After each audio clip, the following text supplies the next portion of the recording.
Rodrigo Tavares tinha 34 anos e mergulhava profissionalmente há 15 anos, quando testemunhou algo que mudaria sua vida para sempre em águas que conhecia como a palma da mão.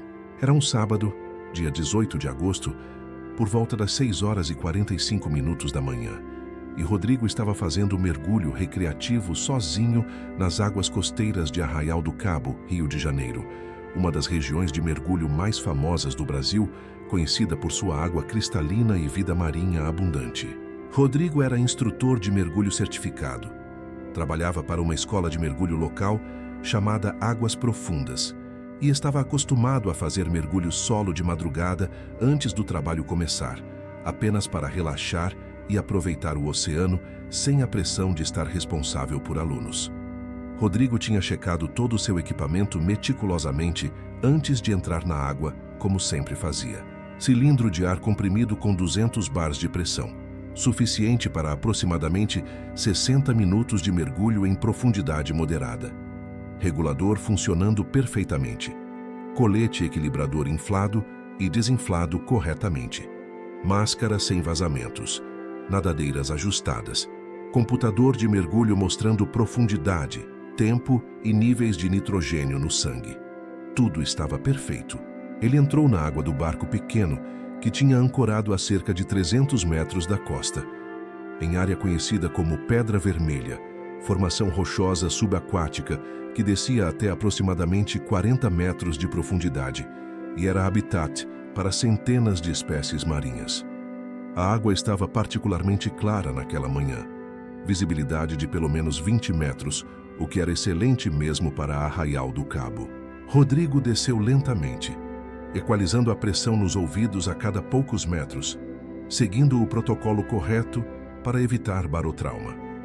A luz do sol penetrava a água em raios prateados dançantes, iluminando cardumes de peixes que se moviam em formações sincronizadas perfeitas.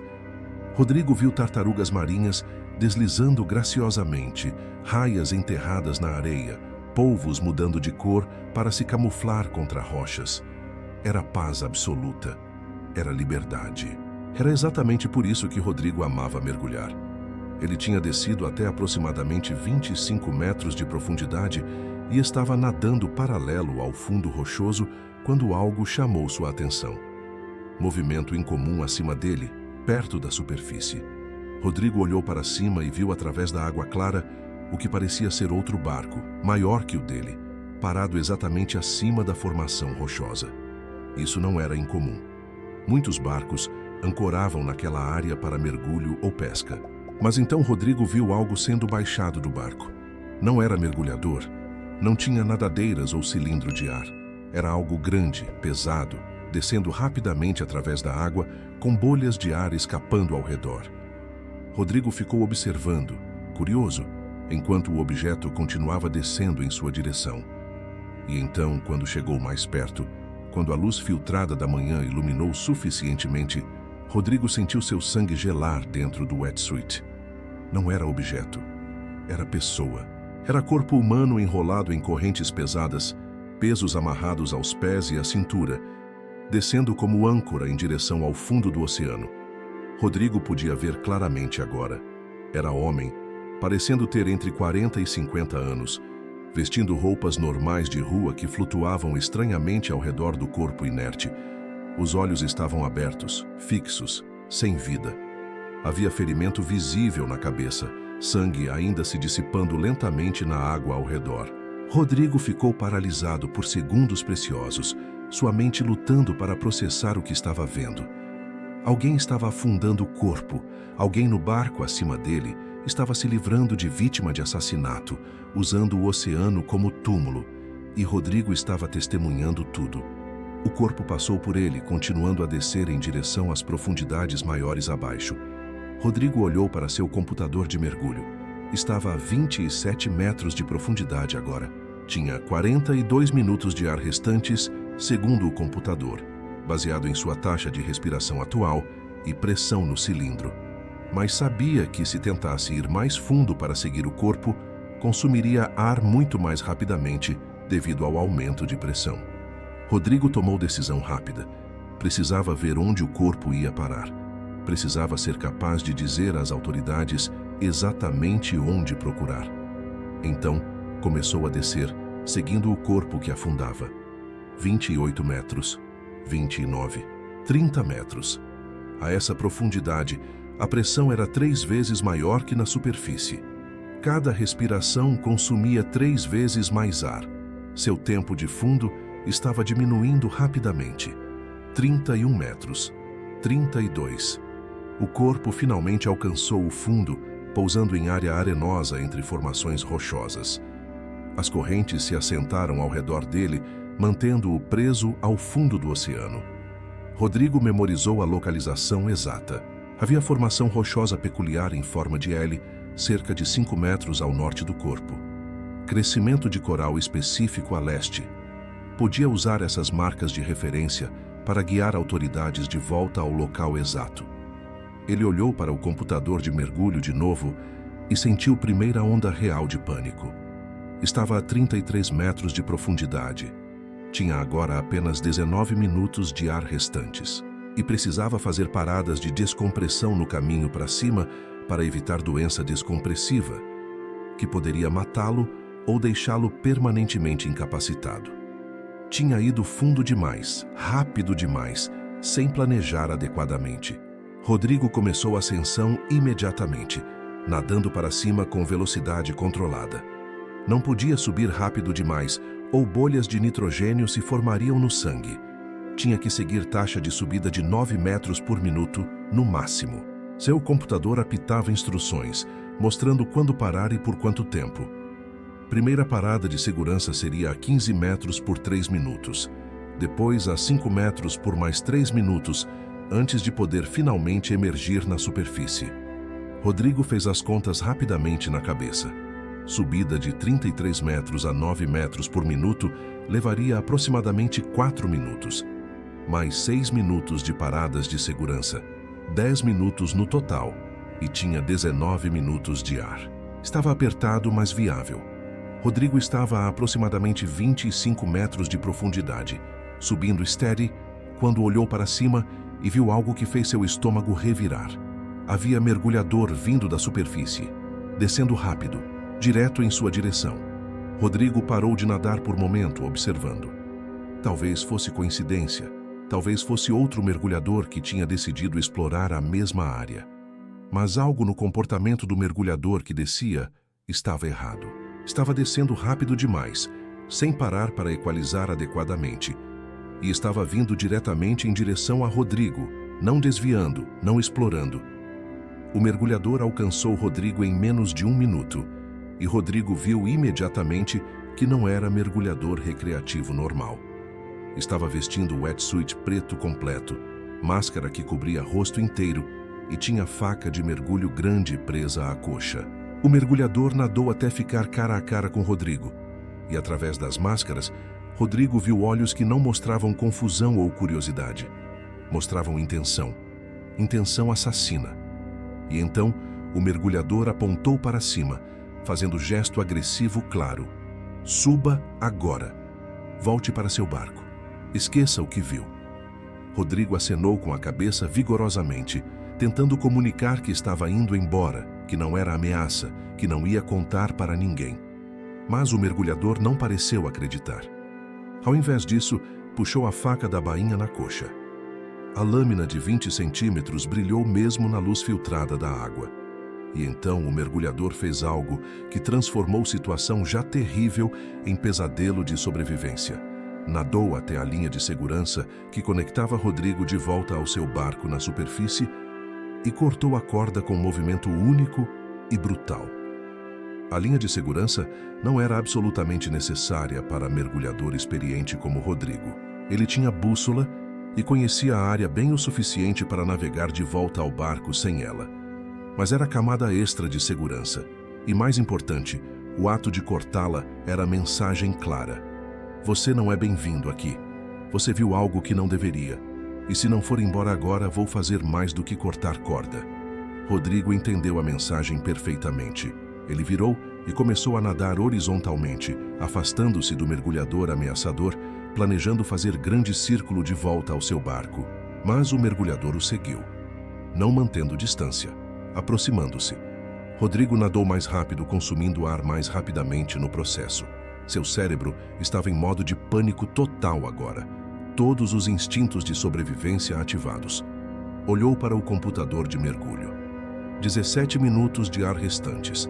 Ainda estava a 23 metros de profundidade. Precisava subir. Precisava fazer paradas de descompressão. Mas o mergulhador estava atrás dele, cortando qualquer rota direta de fuga. Rodrigo tentou usar conhecimento do terreno a seu favor.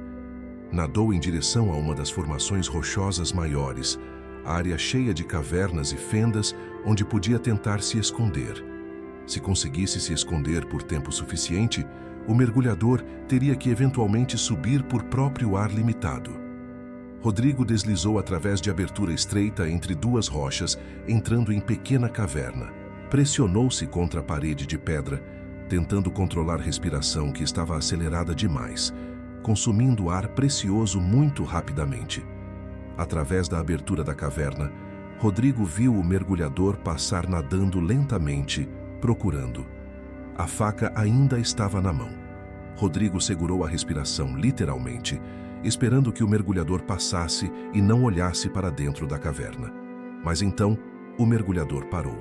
Virou lentamente e nadou diretamente para a abertura da caverna. Tinha visto Rodrigo, ou tinha adivinhado onde ele estava escondido. Não importava. Estava vindo. Rodrigo não tinha escolha. Tinha que sair.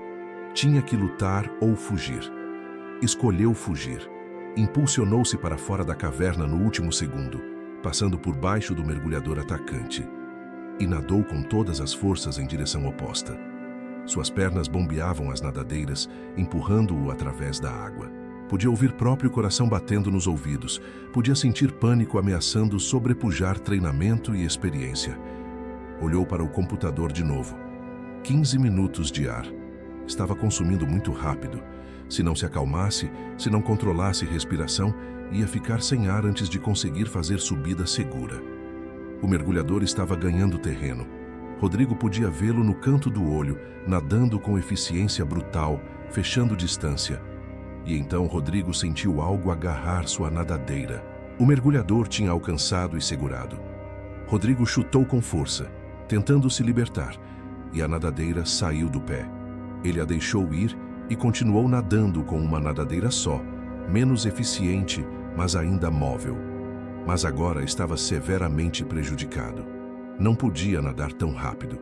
E o mergulhador sabia disso. Rodrigo tomou decisão desesperada. Ia tentar subir de emergência. Sim, saltaria as paradas de descompressão. Sim, arriscava doença descompressiva grave. Mas preferia arriscar paralisia ou morte por embolia do que certamente ser esfaqueado no fundo do oceano. Começou a subir rapidamente, ascendendo muito mais rápido do que taxa segura de 9 metros por minuto. Seu computador de mergulho começou a apitar furiosamente, alertas piscando em vermelho. Subida rápida demais, pare! Risco de descompressão. Rodrigo ignorou os alertas. Tinha que chegar à superfície. Tinha que escapar. Mas então, sentiu puxão violento em seu cilindro de ar. O mergulhador tinha alcançado de novo e agarrado seu equipamento. Rodrigo foi puxado para baixo com força, perdendo metros de altitude que tinha ganho. Ele girou na água, finalmente enfrentando o atacante diretamente. O mergulhador levantou a faca. Rodrigo viu a lâmina descendo em direção ao tubo que conectava seu regulador ao cilindro. Se aquele tubo fosse cortado, perderia todo o ar restante em segundos. Morreria afogado 30 metros abaixo da superfície. Rodrigo agarrou o pulso do mergulhador com ambas as mãos, impedindo a faca de alcançar o tubo de ar. Os dois homens lutaram na água, girando em movimento lento e pesado que era simultaneamente gracioso e mortal. Rodrigo podia ver os olhos do atacante através da máscara. Frios, calculistas, determinados. Não havia hesitação ali. Esse homem tinha matado antes e ia matar de novo se Rodrigo não fizesse algo. Rodrigo puxou o braço do mergulhador com toda a força que tinha e, simultaneamente, chutou com sua nadadeira restante. atingindo o estômago do atacante. O impacto não foi forte devido à resistência da água, mas foi suficiente para fazer o mergulhador soltar a faca momentaneamente. Rodrigo aproveitou, empurrou-se para longe e começou a subir de novo. Olhou para o computador. 12 minutos de ar. 21 metros de profundidade. Estava subindo em ritmo perigoso, mas não tinha alternativa. O mergulhador recuperou a faca e veio atrás de novo. Mas desta vez Rodrigo tinha pequena vantagem de distância. Subiu através de cardume de peixes que se dispersaram ao redor dele. 18 metros, 15 metros. Deveria parar aqui e fazer parada de segurança, mas não podia. O mergulhador estava vindo. Tinha que continuar. 10 metros, 7 metros, 5 metros. A superfície estava tão perto agora. Rodrigo podia ver o brilho da luz do sol acima. Podia ver o casco do barco do atacante flutuando. Rodrigo fez última verificação do computador. 8 minutos de ar restantes. Tinha usado mais de 50 minutos de suprimento em menos de 20 minutos devido à respiração de pânico e profundidade. E tinha pulado todas as paradas de descompressão recomendadas. Ia pagar por isso, mas pelo menos estaria vivo para pagar. Esperava. Rodrigo surfaced violentamente, sua cabeça rompendo a superfície da água, ar fresco atingindo seu rosto pela primeira vez em quase meia hora. Ele cuspiu o regulador e respirou fundo, enchendo pulmões de ar real ao invés de ar comprimido. Rodrigo olhou ao redor rapidamente, tentando orientar-se. Seu próprio barco estava a aproximadamente 50 metros ao sul. O barco do qual o corpo tinha sido jogado estava a apenas 10 metros ao norte. Barco de pesca comercial grande, branco com detalhes azuis, nenhum nome visível da distância. Rodrigo começou a nadar em direção ao seu barco, tentando colocar distância entre ele e o barco dos assassinos. Mas então ouviu o motor ligando. O barco de pesca estava movendo, e não estava indo embora. Estava vindo em sua direção. Rodrigo mergulhou de volta abaixo da superfície, apenas segundos antes do barco passar por cima dele.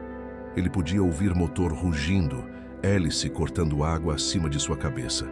Eles estavam tentando atropelá-lo, tentando fazer parecer acidente, ou simplesmente garantir que morresse ali.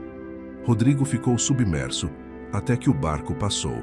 Então surfasse de novo, respirando pesado.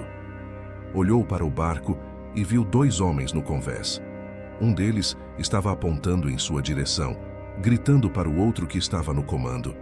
Eles o tinham visto. O barco fez curva ampla e começou a vir em sua direção de novo. Rodrigo não tinha tempo para chegar ao seu próprio barco. Mergulhou novamente, desta vez indo apenas alguns metros abaixo da superfície e nadando horizontalmente o mais rápido que conseguia. Seu corpo estava começando a sentir efeitos da subida rápida. Dor nas articulações, formigamento nos braços e pernas, sinais de alerta de doença descompressiva. Ignorou sintomas e continuou nadando. O barco passou de novo, desta vez mais perto. Rodrigo podia ver a sombra do casco na água acima. A hélice girava a poucos metros dele. Se fosse atingido por aquilo, seria cortado em pedaços. Precisava de plano melhor.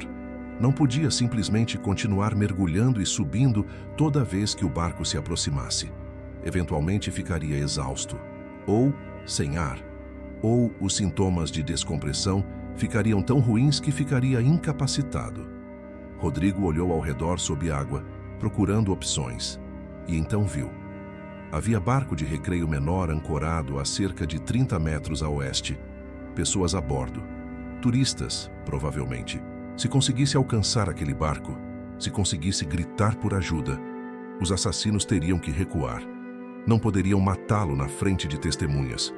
Rodrigo surfaced, encheu pulmões de ar e começou a nadar com todas as forças restantes em direção ao barco de turismo. "Socorro!"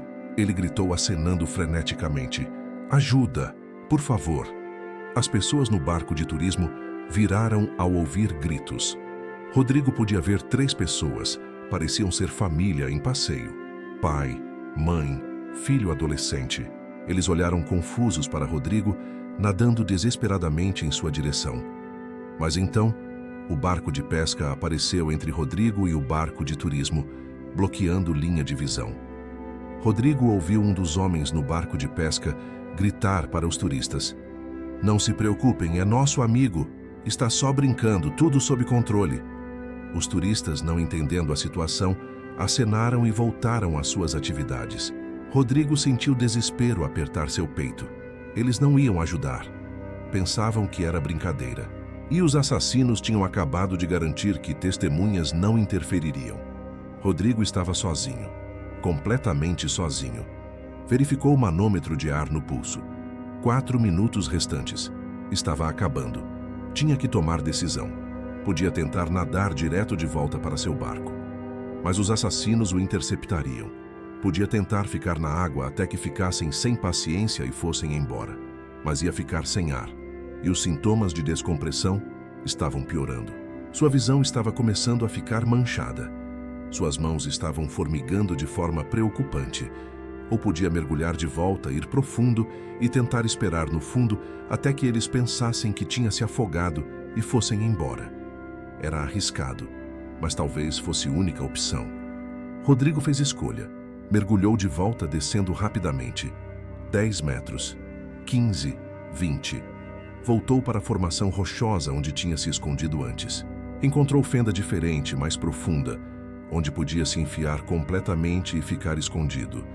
Pressionou-se contra a rocha fria e esperou. 3 minutos de ar segundo o manômetro. Tentou controlar a respiração, fazer cada inalação durar o máximo possível. 2 minutos e meio. 2 minutos. 1 minuto e meio. Acima dele, podia ver o casco do barco de pesca movendo em padrões de busca, procurando, esperando que ele surfasse. Mas Rodrigo permaneceu escondido. 1 minuto de ar. 45 segundos. 30. A essa altura estava entrando em pânico de verdade. Corpo gritando por ar, pulmões queimando, mente nublando. 15 segundos. 10. 5. O manômetro chegou a 0. Rodrigo tomou a última respiração do regulador e não saiu nada. O cilindro estava vazio. Estava completamente sem ar. A 30 metros de profundidade. Rodrigo não tinha escolha agora. Tinha que fazer ascensão de emergência ou morreria. Impulsionou-se para fora da fenda e começou a nadar para cima com velocidade máxima que podia gerar. Não podia exalar durante subida ou correria risco ainda maior de barotrauma pulmonar. Tinha que segurar ar nos pulmões e deixar que expandisse naturalmente conforme pressão diminuía. 25 metros, 20, 15. Pulmões pareciam que iam explodir. 10 metros, 5. E então finalmente quebrou superfície. Rodrigo cuspiu o ar velho dos pulmões e inspirou vorazmente, inalação após inalação de ar fresco. Mas não teve tempo de recuperar. Imediatamente, ouviu o motor rugindo. O barco de pesca tinha visto ele surfacing e estava vindo direto. Rodrigo olhou ao redor desesperadamente e viu que estava agora muito mais perto de seu próprio barco. Talvez 15 metros. Se nadasse rápido, talvez conseguisse alcançar. Talvez conseguisse subir a bordo, ligar motor e fugir antes que o alcançassem. Nadou mais rápido do que nunca tinha nadado na vida. Cada braçada era agonia. Corpo estava falhando. Sintomas de descompressão estavam severos agora. Mas continuou. 10 metros do barco. 5. 3. Alcançou o casco. Agarrou escada. Começou a subir. Estava meio fora da água quando ouviu impacto violento. O barco de pesca tinha batido contra a lateral de seu barco, tentando esmagá-lo entre os dois cascos. Rodrigo pulou para o convés segundos antes do segundo impacto. Estava a bordo agora, mas o barco estava balançando violentamente dos impactos. Rodrigo rastejou até os controles, tentando ligar motor. Mãos estavam tremendo tanto que mal conseguia girar chave. Motor tossiu. Morreu. Girou de novo. Tossiu. Pegou. Motor rugiu para a vida. Rodrigo empurrou o acelerador para frente. Barco começou a mover. Mas o barco de pesca era maior, mais rápido, estava vindo atrás. Rodrigo dirigiu em direção à costa, empurrando o pequeno barco ao limite.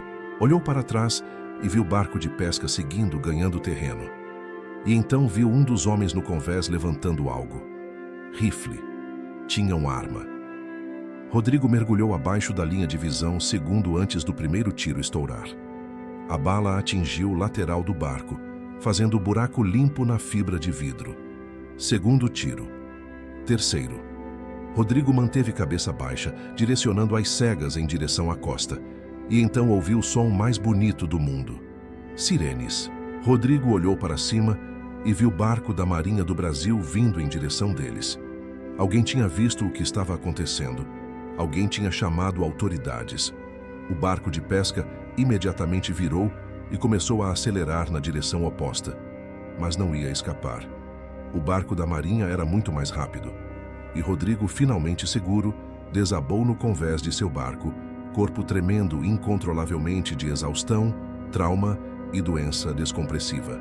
Rodrigo foi levado imediatamente para a câmara hiperbárica, no Hospital Naval de Arraial do Cabo. Doença descompressiva era emergência médica que requeria tratamento urgente. Dentro da câmara, pressão foi aumentada gradualmente para comprimir bolhas de nitrogênio que tinham se formado no sangue e tecidos, depois reduzida lentamente ao longo de horas para permitir que gás dissolvesse com segurança. Tratamento durou 6 horas. Durante esse tempo, Rodrigo flutuava dentro e fora de consciência, revisitando o terror das últimas horas em pesadelos febris. Quando finalmente foi liberado da câmara, médicos informaram que tinha tido sorte. Sintomas eram severos, mas não permanentes. Com tratamento adequado e descanso, faria recuperação completa. Mas tinha chegado muito perto. Se tivesse demorado mais 30 minutos para receber tratamento, poderia ter ficado paralisado ou sofrido dano cerebral. Rodrigo acenou fracamente, grato por estar vivo, mas ainda processando o trauma do que tinha experimentado. Capitão da Marinha, um homem de aproximadamente 50 anos chamado Capitão Moreira, estava esperando quando Rodrigo saiu do tratamento. Senhor Tavares, preciso de seu depoimento sobre o que aconteceu hoje. Conseguimos capturar o barco de pesca que estava perseguindo você. Os 2 homens a bordo estão sob custódia, mas precisamos entender toda a história. Rodrigo contou tudo. Sobre mergulho de manhã, sobre ver corpo sendo afundado, sobre mergulhador que tinha descido para ameaçá-lo, sobre perseguição subaquática, sobre tentativas de atropelamento, sobre tiros. Capitão Moreira anotou tudo cuidadosamente. Você disse que viu o corpo sendo afundado. Pode nos levar ao local exato? Rodrigo acenou. Posso. Está a aproximadamente 33 metros de profundidade, numa área arenosa entre formações rochosas. Memorizei marcos de referência. O capitão olhou para médicos. Ele pode mergulhar de novo? Os médicos balançaram a cabeça firmemente. Absolutamente não.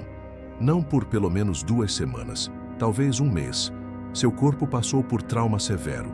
Precisa de tempo completo para recuperar. Posso desenhar mapa, Rodrigo ofereceu.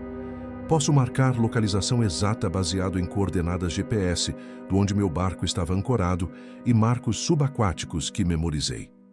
Passou próxima hora fazendo exatamente isso, criando mapa detalhado da localização do corpo. Equipe de mergulho da Marinha foi enviada no dia seguinte e, usando o mapa de Rodrigo, localizou o corpo em menos de 1 hora. Era exatamente onde Rodrigo tinha dito que estaria. Homem de aproximadamente 48 anos, envolvido em correntes, pesos amarrados, ferimento de bala na cabeça. A identificação do corpo levou 2 dias. Vítima era Carlos Eduardo Mendes, empresário de Rio de Janeiro, que tinha sido reportado desaparecido por sua família 1 semana antes. Investigação revelou que Carlos estava envolvido em disputa comercial com sócios sobre dinheiro de empresa de importação e exportação que administravam juntos. Havia alegações de fraude de ambos os lados, e quando a polícia investigou os sócios de Carlos, descobriram conexões com os 2 homens que tinham sido capturados no barco de pesca. Os 2 homens foram identificados como Fábio Santos e João Pereira, ambos com antecedentes criminais extensos, incluindo agressão e extorsão. Quando interrogados, ambos negaram tudo inicialmente. Negaram ter matado Carlos, negaram ter afundado o corpo negaram ter perseguido Rodrigo, mas a evidência era esmagadora. Barco de pesca estava registrado em nome de empresa fantasma conectada a um dos sócios de Carlos.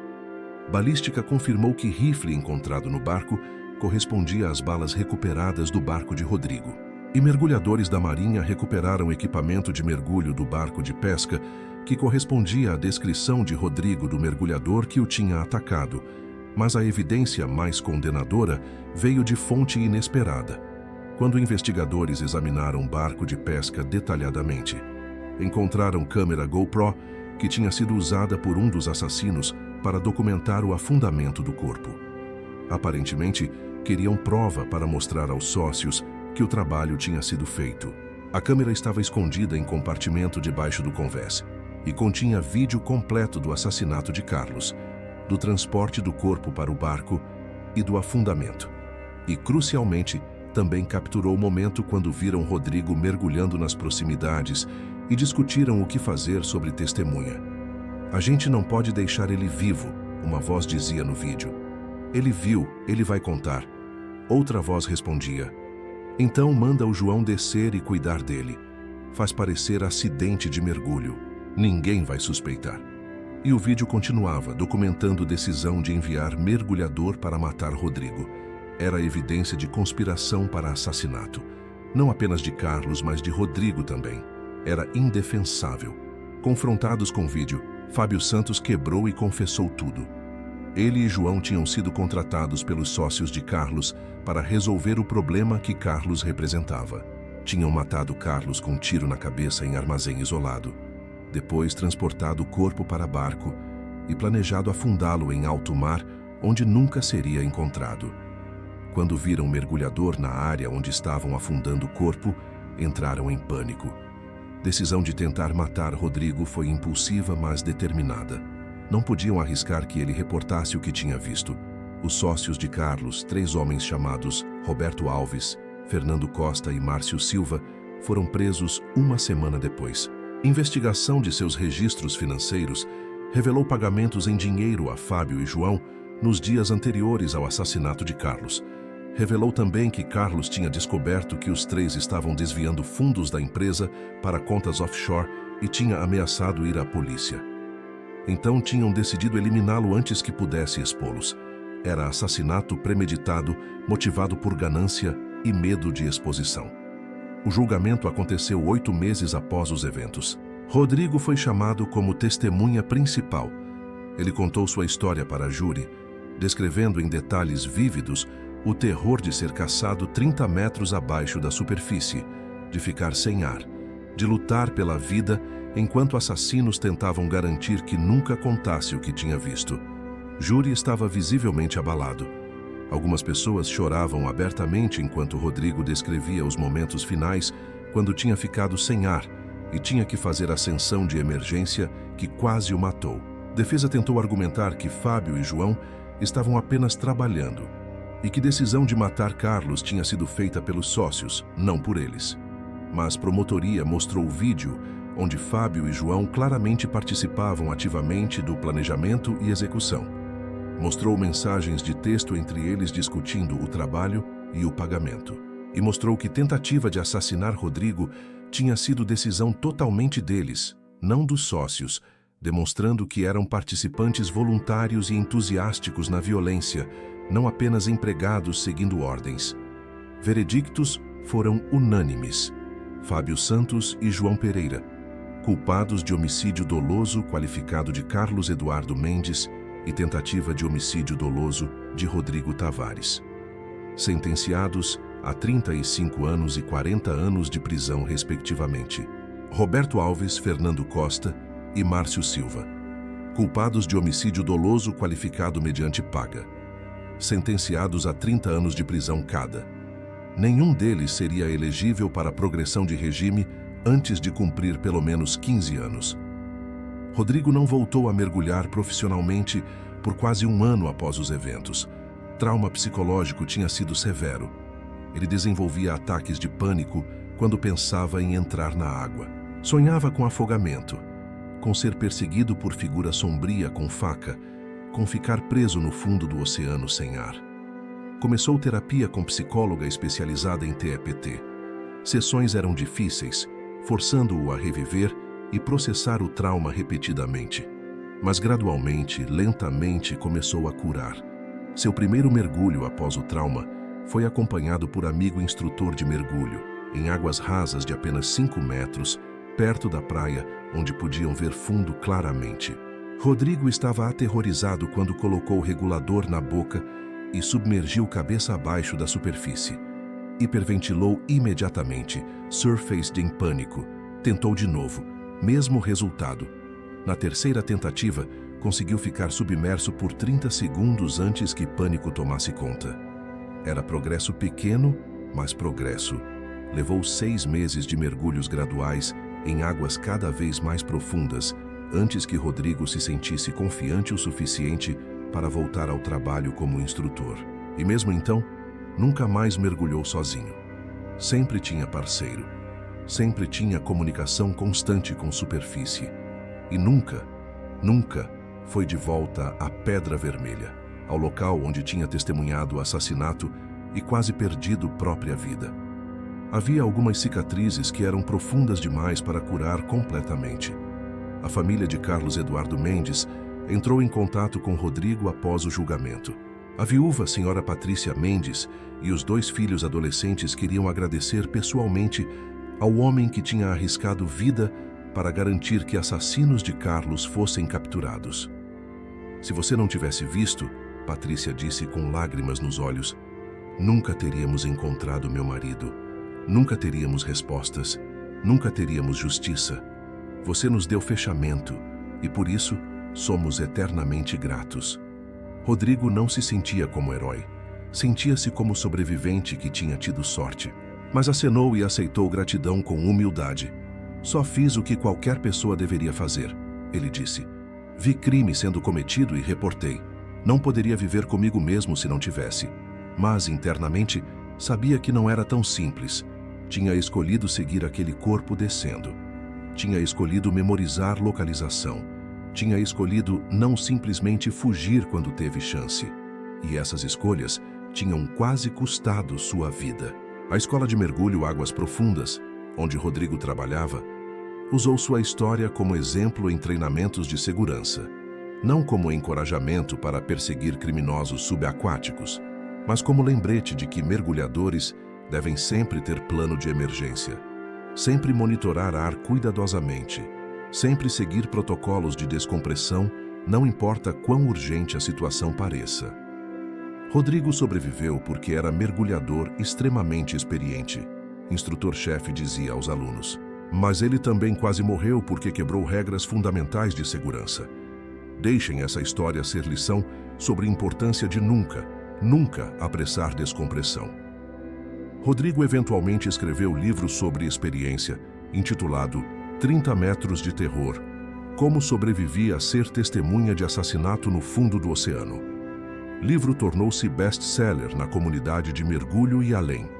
Parte dos lucros foi doada para organizações que apoiam famílias de vítimas de crimes. Rodrigo deu palestras em conferências de mergulho sobre trauma, sobrevivência e importância de saúde mental para mergulhadores profissionais. Tornou-se voz para a consciência sobre riscos psicológicos da profissão que muitas vezes eram ignorados em favor de foco exclusivo em riscos físicos. 5 anos após os eventos, Rodrigo estava finalmente em paz com o que tinha acontecido. Ainda tinha pesadelos ocasionais. Ainda evitava mergulhos profundos quando possível, mas tinha encontrado propósito em usar experiência para ajudar outros. Treinou dezenas de novos instrutores de mergulho, ensinou centenas de alunos e sempre enfatizava que mergulho era atividade bonita e transformadora, mas que exigia respeito absoluto. Respeito pelo oceano, respeito pelo equipamento e respeito pelas próprias limitações. Esta história nos ensina que ser testemunha de crime não é escolha que alguém faz deliberadamente, é acidente de circunstância. Rodrigo não decidiu acordar naquela manhã de agosto e testemunhar assassinato. Decidiu apenas ir mergulhar, fazer a atividade que amava. E foi colocado em posição impossível, onde viu algo horrível e teve que decidir instantaneamente como responder. Ele escolheu seguir o corpo para memorizar localização. Escolheu não simplesmente fugir e esquecer. E essas escolhas quase o mataram.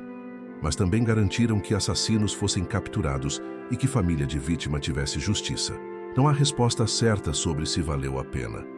Rodrigo vive com consequências e benefícios de suas escolhas todos os dias. Se essa história te fez pensar sobre o que farias em situação similar, se te fez considerar o custo de fazer o certo quando o certo pode custar tudo, deixa seu like aqui embaixo. E se você quer mais histórias sobre testemunhas comuns que se encontraram em circunstâncias extraordinárias e tiveram que escolher entre segurança e justiça, se inscreva no canal Testemunhas Ocultas e ativa o sininho das notificações.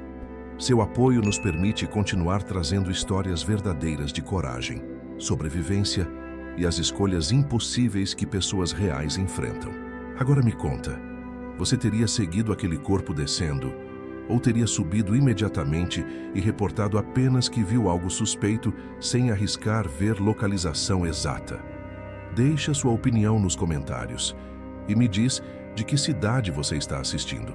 Vou marcar o máximo de comentários que conseguir com um coração. E se você quer outra história sobre sobrevivência contra probabilidades impossíveis, clica no próximo vídeo.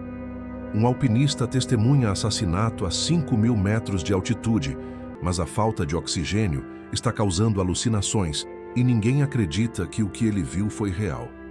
Quando o assassino percebe que há testemunha, uma caçada mortal começa nas montanhas mais perigosas do mundo.